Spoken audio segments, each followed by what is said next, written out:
Is it going? Yeah. Okay. I can edit it. It's not a big deal.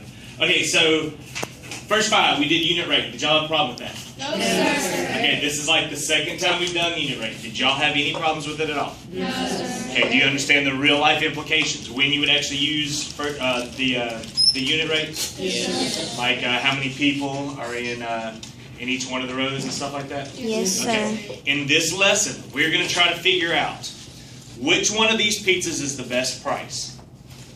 How would you use unit rate to figure out how the pizza is the best price? You could possibly put it into perspective, see which pizza company has the best for the same size. Okay, which different pizza company is the best price Yes. for the same size? In this situation, we're doing, it's one pizza company, but it's 3 different size pizzas. So how could you do that? Compare all 3 fractions from the unit rate and see which one is the biggest. Per dollar? Yeah. Absolutely. What he said was you can get the unit rate of each one of these pizzas. You get a small, medium, and large. They're all different prices. So you're going to get the unit rate on all 3 different pizzas. But to do that, we need to know how much pizza we're getting on each one of these pizzas, right? We need to know how much pizza you get for a small, how much pizza you get for a medium, and how much pizza you get for a large. How will you figure out how much pizza you're going to get off these pizzas? Put it into a ratio, or You can put the price ratio to find the unit rate, but how are you going to figure out how much pizza each one of these is? You found the circumference of the pizza. The circumference is going to tell you the distance around. Are you going to eat the distance around? Are you going to eat the crust of the pizza? No, the diameter. you find the area. You find the area of the pizza, absolutely. That's a good point. What you want to do is find the area of the pizza, because you're eating the area of the pizza, right? So you want to see how much the area of the pizza is compared to the price, right? All right, so what we're going to do in this lab, you have a compass, you have string, you have rulers. I gave you some graph paper. What you're going to do is you're going to draw the 3 different size pizzas on your graph paper. I want you to be able to find the area, the circumference of all 3 pizzas. After you find that information, you can use the unit rate to determine which one of these pizzas is the best price, right? For example, let's see, we have a 9-inch pizza, a 12-inch pizza, and a 15-inch pizza, right? I'm not going to give you the answer, so let's do a 10-inch pizza.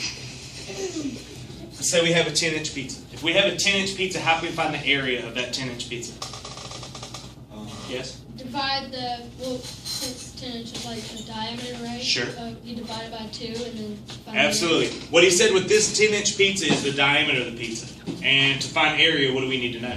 You need to know the radius. Yes, we need to know the radius. What is the radius of this pizza?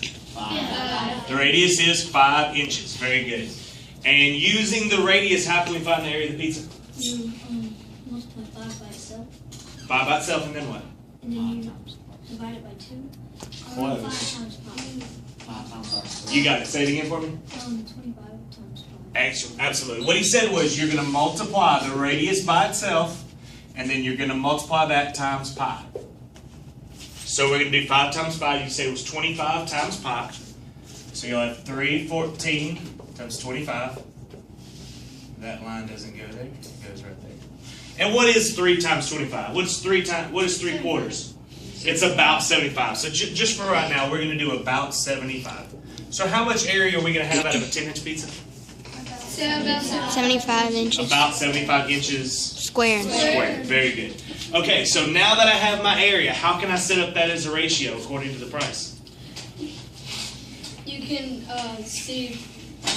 get the price and then divide it by the price. Absolutely. So you're going to get the area, which is 75 square inches, and divide it by the price. How much is a 10-inch pizza?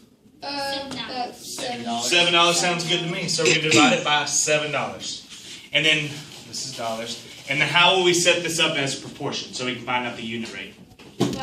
You divide both ends by 7. Yes, absolutely. You're right, but how are we going to set it up? What am I going to do next? $1. Very good. The definition of unit rate says the denominator has to be 1. So I want to know how much pizza I can get for $1. And the answer is going to be it'd be 77 would be 11, so it's going to be a little bit less than $11, right? I'm sorry, 11 inches squared. Very good. All right, Using this method, after you draw your pizzas, you're going to figure out how much area of pizza you can get. And I want you to compare the 3 different sizes using unit rate and figure out which one you get the best deal on. Which one you get the most pizza for your buck. Any questions? No.